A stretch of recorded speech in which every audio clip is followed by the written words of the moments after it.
Thank you, Garret.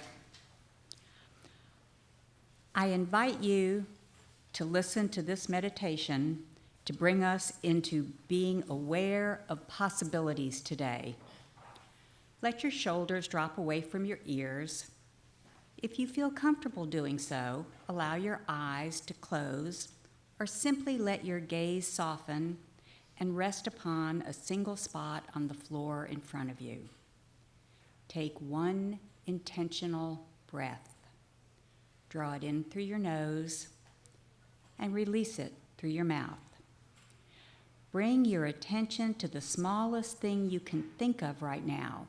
Perhaps it's a physical sensation of your breath moving past the tip of your nose. Maybe the weight of your hands resting in your lap. Just be aware of that one small thing. As you sit here, you may notice thoughts pushing in. The insistent call of your to-do list, a memory from this morning, or a worry about this afternoon. Don't fight these thoughts. Acknowledge them like clouds passing in the sky. Feel how they try to pull you away from this moment. Now gently begin to widen your awareness. Without moving your head, become aware of the feeling of space around your body. Feel the air on your skin. Expand your thoughts until you are holding the whole space in your mind. In this wider awareness, notice what you weren't aware of before. Is there a connection to people sitting in this room with you? In the smells, the sounds, the feelings. When we stop thinking about our individual worries, we may find a primary wonder waiting for us, a mystery that sustains us even when we aren't paying attention to it. When you are ready, come back to the present, returning your attention to the possibilities that are waiting for you in this shared space. Our Director of Lifelong Religious Education, Beth Curtis, will come to share her message in this part of the service that we call Time for All Ages, because it is indeed something that we can all learn from. Beth? Thank you, Donna, and good morning. Today's story is brought to you by the Unitarian Universalist value of generosity. Generosity means sharing what we have, our time, our kindness, and sometimes even our favorite things, so that someone else can feel warm, safe, or happy. Sometimes being generous feels easy, and sometimes it feels hard, especially when we really love what we're giving. Now let's listen to a story about a character who has to decide what generosity looks like to him. Today's story is called Harold Loves His Woolly Hat, and it was written by Vern Kuski. This is Harold. Harold loves to wear his woolly hat, even in the summertime. He wears it when he goes to school. He wears it when he goes to sleep. Harold even wears his woolly hat when he takes his monthly bath. When Harold wears his woolly hat, he knows he is a special bear, different from all the other bears. Then one day, a crow swoops down and steals Harold's woolly hat. Now I look just like all the other bears, thinks Harold. How will anyone know that I'm a very special bear? Harold has to win back his woolly hat. He gathers up some wriggly worms and says to the crow, "Let's trade." The crow swoops down and takes the worms and flies them to his nest. "Now please give me back my woolly hat," shouts Harold. But the crow only replies, "Caw, caw, caw, caw." Sounds pretty much like a crow. So Harold tries to make another trade. "Here are some tasty blueberries for you." The crow swoops down and takes the berries and flies them to his nest. "Now please give me back my woolly hat." Again, the crow just replies, can anybody guess? "Caw, caw, caw, caw." "What a greedy little crow," growls Harold. "I'll never win my woolly hat back." Then he remembers his collection of shiny things. "Here you go, you old mean crow. I've got the perfect trade for you." The crow swoops down and takes the things and flies it to his nest. "Now will you give me back my woolly hat?" Once more, the crow replies. There's just one thing left for Harold to do. He hides behind a rock and he waits until the crow flies away. Then he sneaks over to the tree, climbs up, up, up, up to the tippy top, and he sees 3 baby crows. Harold tucks the crows in tight, then he quietly climbs down from the nest. "Even without my woolly hat," he whispers, "I am still a very special bear. A helpful bear named Harold." And in this last image of the book, we see Harold and the crow together sharing a branch. As they watch the baby crows or fledglings fly away. Harold loved his woolly hat, but he chose to share it when he saw someone who truly needed it more.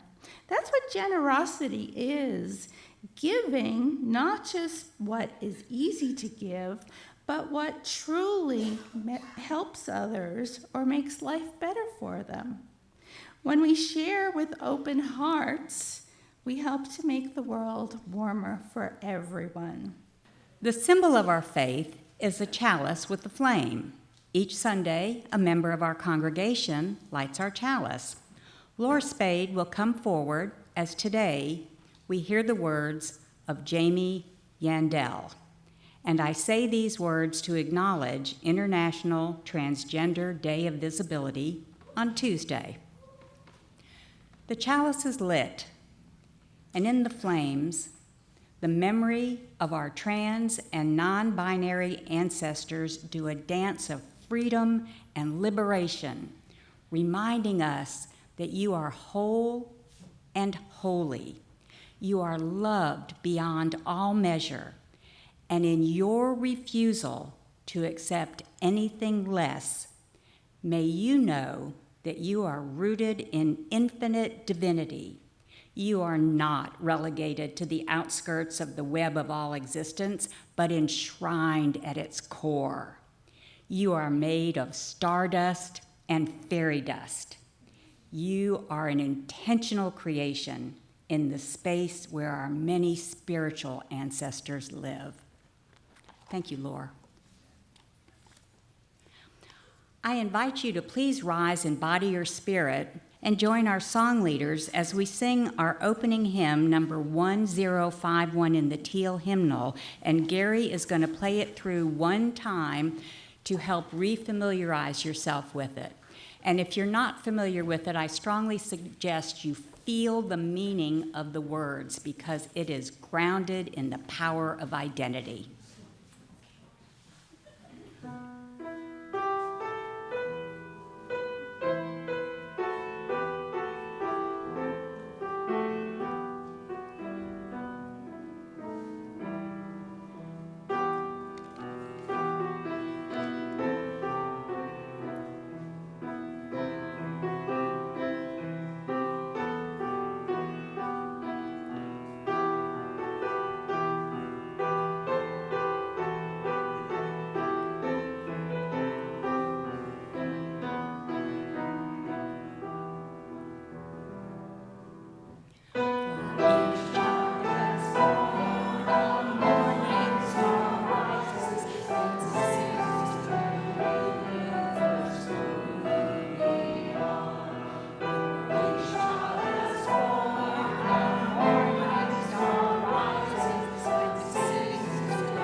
Thank you, Gary.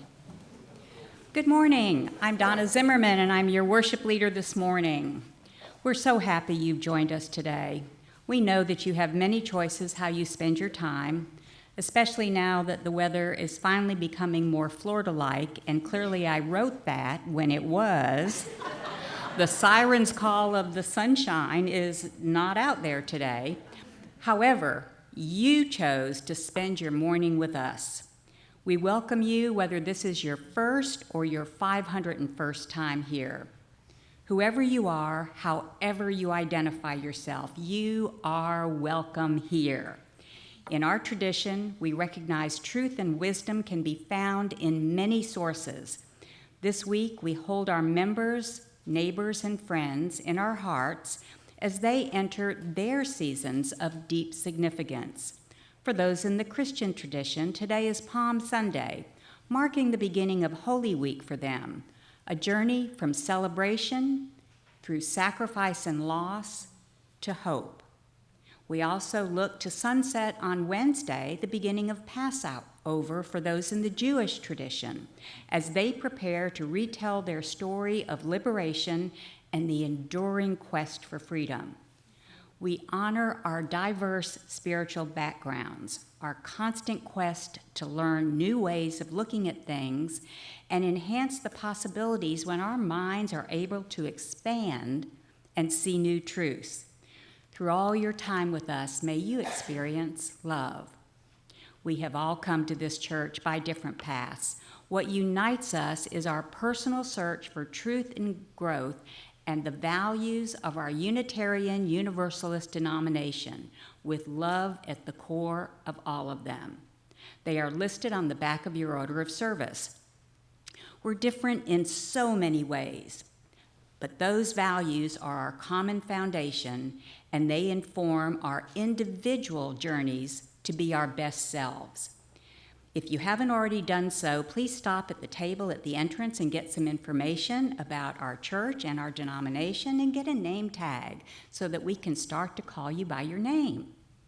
After the service, there will be refreshments served at the windows in the back where we spend time socializing. And there are reserved chairs at the back of the last row so everybody can be comfortably included in the conversation, coffee, and snacks. If you have a need that is not being met, please let the person sitting at the welcome table know so they can connect you with somebody to try to assist.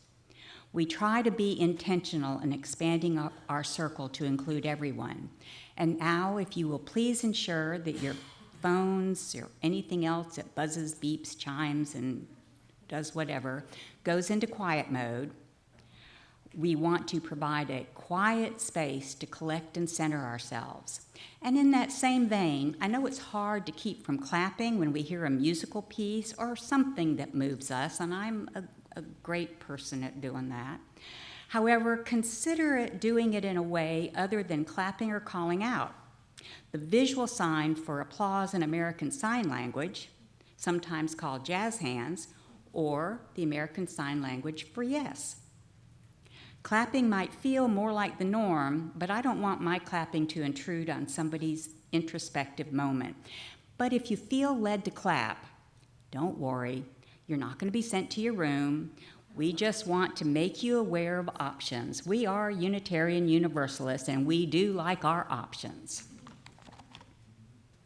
We honor our diverse spiritual backgrounds, our constant quest to grow and learn new ways of looking at things, and to embrace the possibilities of how our minds are able to expand when we are not locked into mandated creeds that inhibit our search and exploration.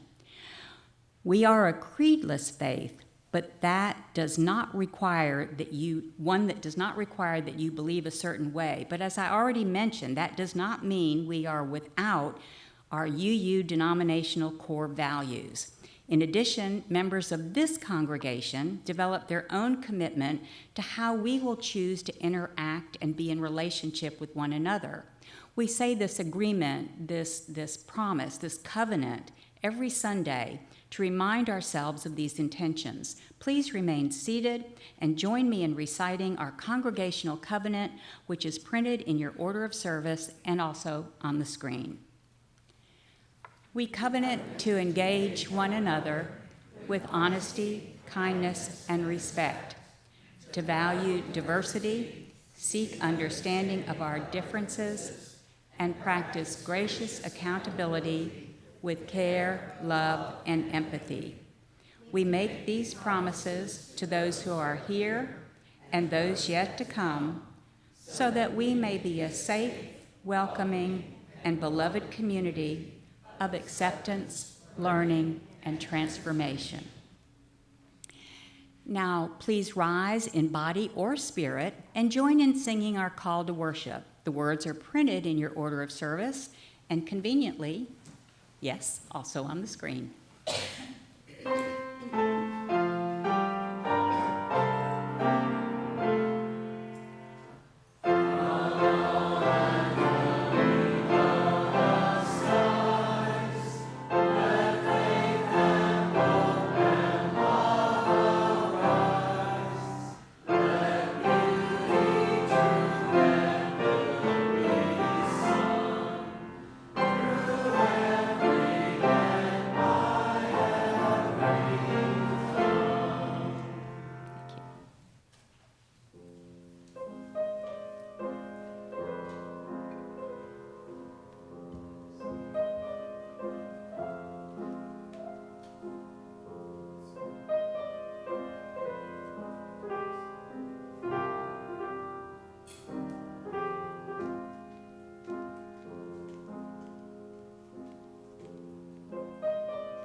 That was beautiful, Garret. Thank you so much.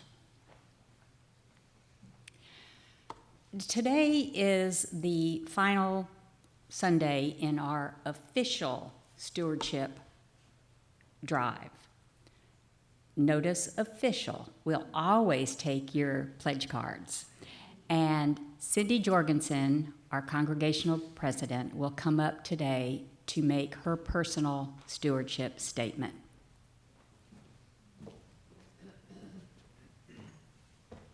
Good morning.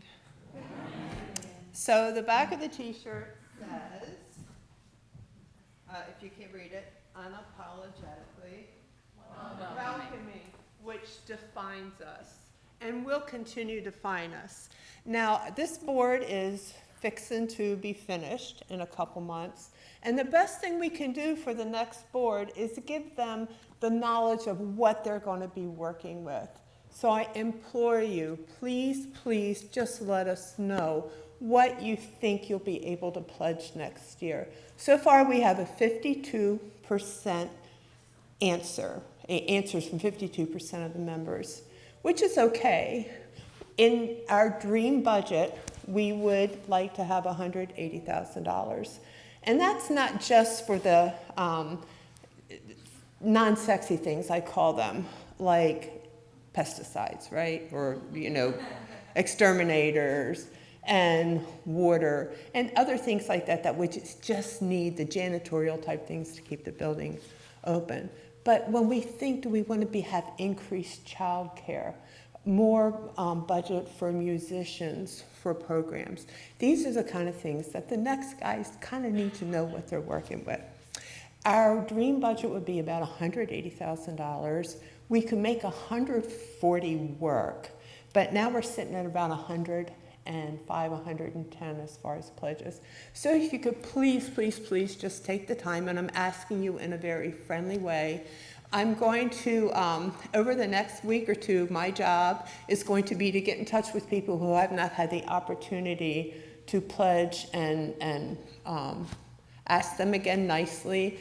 Please, this is not a shakedown, and please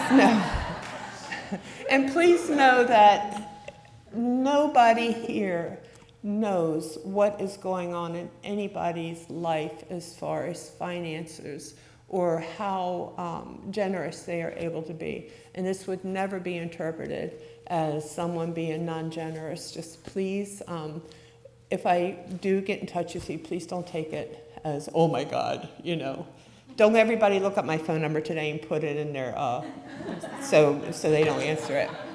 So please help us with this.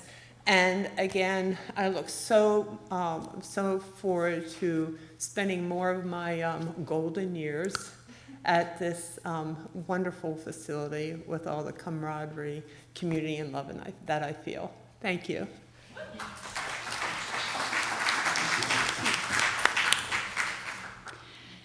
And in an ongoing sign of the serendipitous things that happen here, I did not coordinate with Beth about her Time for All Ages, where the topic was generosity.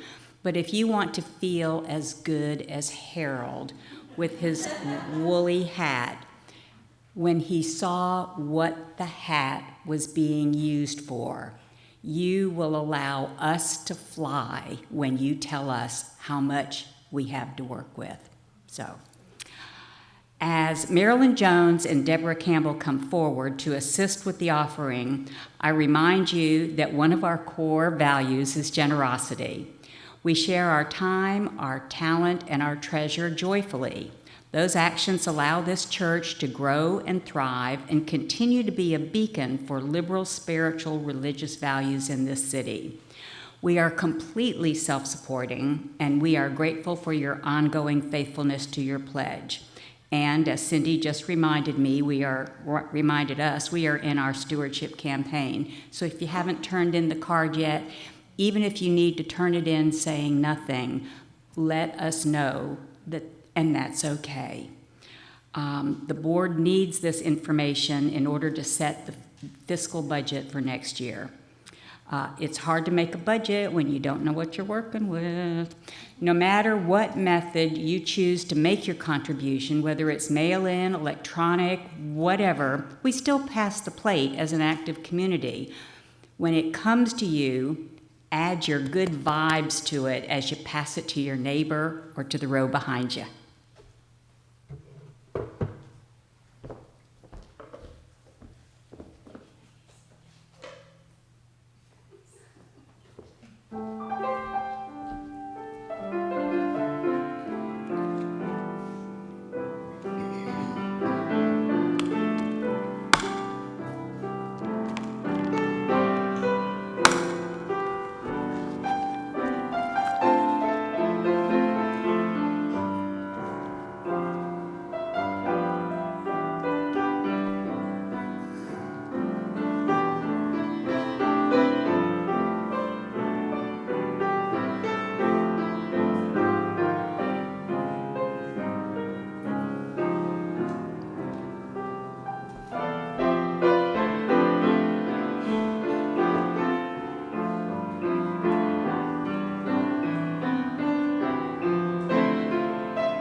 Elizabeth DeCoux is a member of our worship team, and she's also on the pastoral care team as a UU certified animal care chaplain. She will be presenting a sermon that she authored. It is titled Coffee Spoons, Trash Bins, and Elizabeth Taylor. Did that catch your attention? Elizabeth, the pulpit is yours. Thank you, Donna, and good morning. When I was in college and they said it was time to choose a major, I made the decision to study English literature. And I can tell you it wasn't very lucrative. It's one of the things I learned in life. But at least that brought me a good bit of enjoyment, and it still does. And I'd like to talk today about a poet named Thomas Stearns Eliot. He lived from 1888 to 1965. One of T.S. Eliot's most well-known poems is The Love Song of J. Alfred Prufrock. What a name, right? J. Alfred Prufrock. The opening lines of the poem give us an idea of what Eliot is trying to convey. He creates the expectation that it's going to give us a gorgeous image from nature. Please notice what he gives us instead. These are his opening lines. Let us go then, you and I, while the evening is spread out against the sky like, I wonder what he's going to say. Let us go then, you and I, when the evening is spread out against the sky like a patient etherized on a table. Why in the world would he do that? Well, Eliot is signaling to us that this will not be some romantic poem about the beauty of nature. Instead, it's a work questioning whether life has any meaning at all. And it's noting the passing of our days. So most of all, it's a poem about the fact that life is passing and time will end, and there's a question as to whether it has any real meaning. I think that aspect of the message comes through most clearly in these lines. I have known the evenings, mornings, afternoons. I have measured out my life in coffee spoons. Excuse me. What can he possibly mean? I believe that Eliot is noting the relentless march of his passing days, while questioning whether those days have any meaning beyond the number of cups of coffee he drinks each day. I don't drink coffee, but I think about J. Alfred Prufrock most Monday evenings and every other Tuesday evening.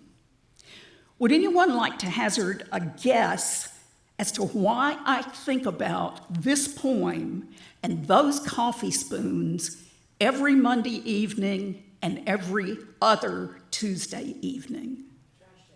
Trash day. Exactly. I think about Eliot because occasionally I wonder if maybe I have measured my life out, not with coffee spoons, but with trash bins. Garbage on Monday, recycling every other Tuesday. When I come to the end of my time on this earth, will it mean anything more than the trash bins and recycling bins I have rolled down my driveway over the years? And that's how I think of garbage and recycling until I think of them a different way. Let me tell you about garbage and recycling where I live. We generate a lot of recycling at my house with the beverages we drink and with the packages that are delivered, usually large quantities of dog food or cat food. So what am I going to do with all this cardboard? Do I have to pile it all up in the backyard and burn it? I don't think the aluminum cans will burn. So do I have to dig a deep pit in the backyard and bury them? And the trash, do I have to take it to the edge of the yard and bury it deep enough that no possum and no raccoon is going to be able to dig it up and make a big mess of the yard? Thank heavens, I don't have to do any of that. There's an entire workforce in our city with an entire fleet of special trucks to take care of garbage and recycling. The employees drive the truck up, and the truck is automated. It has these special arms that reach out, and then they turn inward to grab the trash bin. They lift it up and dump it into the truck, and then they put it back down, usually right side up. All I have to do is put the stuff in the bin and roll it down the driveway on the correct day. If this were late December and I was in Jennifer Bachmeister's service, do you know what I would say about garbage and recycling at my home? It's a Festivus miracle. I want to make a distinction here. What I'm discussing is not about seeing a glass as half full or half empty. It's not about looking on the sunny side of life. What I am talking about is letting go of your perspective and letting it come through in a more full way where everything comes in and you're not just focused on one particular thing. I have another example I want to give you. You may have your own examples, and I hope you'll share them with me after the service. Throughout my life, I was vaguely aware of a celebrity named Elizabeth Taylor. I knew that she was beautiful, I knew that she was talented, and I knew that she starred in a lot of movies I had seen, like Giant and Who's Afraid of Virginia Woolf and A Place in the Sun. I also noticed that she got married and divorced a lot. I mean, a whole lot. In fact, she doubled the record of that champion of family values, Kim Davis, Kentucky court clerk who would not give a marriage license to two men who wanted to be married. Kim Davis's record was 4. Elizabeth Taylor married 8 times. And I decided that no matter how beautiful she was and how talented she was, and no matter how wealthy she was, she must be a silly, shallow, and frivolous woman to have gotten married 8 times. Then in 2011 came the news that she had died at the age of 79. I felt vaguely sad about it because I knew that she had been an early supporter of patients with AIDS. I thought that spoke well of her. She was friends with Rock Hudson, and that friendship caused her to care a lot about AIDS. So I picked up a couple of biographies of hers to find out more about her. I knew the silliness about those 8 marriages would be in there, but I wanted to know what more I had to learn about her advocacy for people with AIDS. And here's a line I read in one of those biographies that completely changed my perspective of Elizabeth Taylor and her 8 marriages. This is the line. Every time she fell in love with a man, she married him. That is a whole different matter to me. 8 marriages because every time she fell in love with a man, she married him. I also read more about her advocacy for people with HIV/AIDS. She raised money for them. She was on their side when no one else was on their side, when their own families sometimes rejected them. And when I talk about her raising money, she raised what is the equivalent of $250 million with a B dollars today. And she raised some of it by selling and auctioning off her own jewelry. She would go to hospitals and hospices and visit with AIDS patients. When they were treated as untouchables, she would hug them and hold their hands. If an AIDS patient told her about estrangement from his family, she would ask if a letter handwritten from Elizabeth Taylor to the mother might help. And two of the biographies said that when she had visited every single person in the AIDS hospice in her lighthearted, breezy, have a good time way, she went out to her chauffeured limousine that was waiting for her, and she wept. Now, please don't think that I'm about to nominate Elizabeth Taylor for sainthood, because I'm not. We Unitarian Universalists don't have sainthood, and even if we did, I'm not sure that I would nominate her. What I am saying is that my entire perspective on her 8 marriages changed when I read that she always married the man she loved. So it's all about perspective.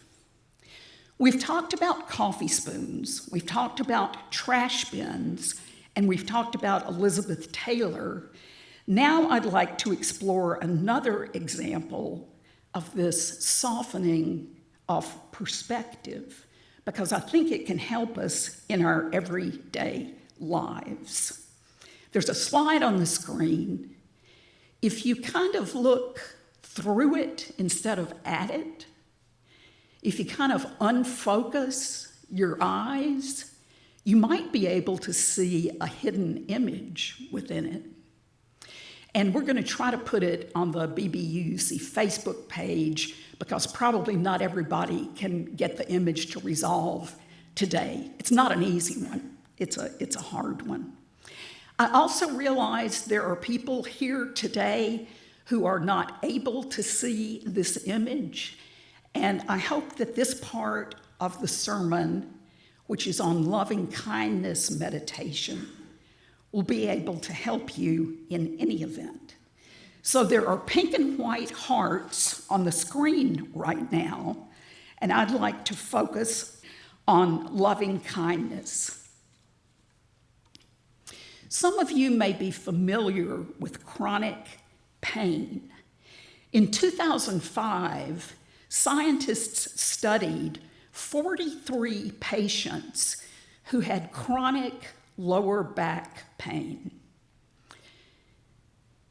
They selected a group of them and asked this group not to focus on their pain, not to focus on their frustration or resentment that they had this chronic pain. Instead, they taught them loving kindness meditation and asked them to send loving kindness to their own bodies. The conclusion of the study was that their pain was reduced in a statistically significant way. A 2019 study of women who had had breast biopsies or more extensive breast surgery found that their pain was significantly reduced when they did loving kindness meditation. Buddhist teacher Stephen Levine has written and spoken at length about the power of loving kindness to resolve or lessen pain. And he often asks this question: do you have room enough in your heart for your pain? Do you want to turn your back on your pain and shut the door on it and deny that it exists? Or instead, do you have room enough in your heart for your pain? I'd like to close with a loving kindness meditation. May I be happy. May I be at peace. May I be free from suffering. May you be happy. May you be at peace. May you be free from suffering. May all beings be happy. May all beings be at peace. May all beings be free from suffering. Amen and amen.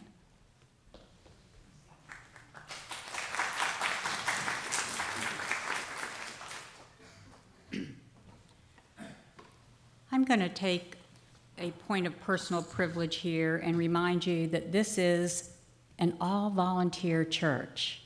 The services that we develop and provide for you are done by volunteers.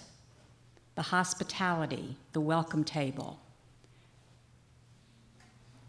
I have been involved with larger churches with budgets that are way bigger than our dream budget of $180,000.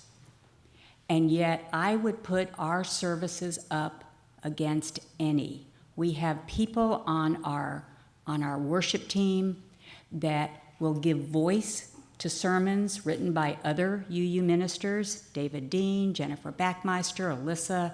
We have people on our worship team that write their own sermons, and today was a perfect example. This is what you get by being a part of this church, and I think it is absolutely extraordinary. Thank you for that. We have our song leaders will come forward, and I invite you to please rise in body or spirit and join them in singing our closing hymn, number 1008 in the teal hymnal, When Our Heart is in a Holy Place. The words are also on the screen.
return to extinguish the chalice, and may we take to heart these words.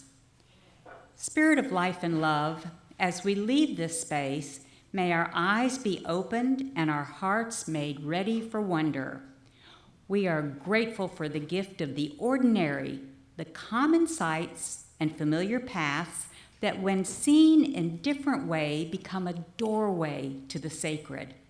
May we carry this fresh vision into the world, finding beauty in the overlooked and wisdom in the everyday. Go forth with open minds, trusting that there is always more light to be found and more love to be made real. Amen. And as you leave this place, take wide eyes and open minds out into the world and embrace unexpected possibilities and show others that it can be done. May it be so.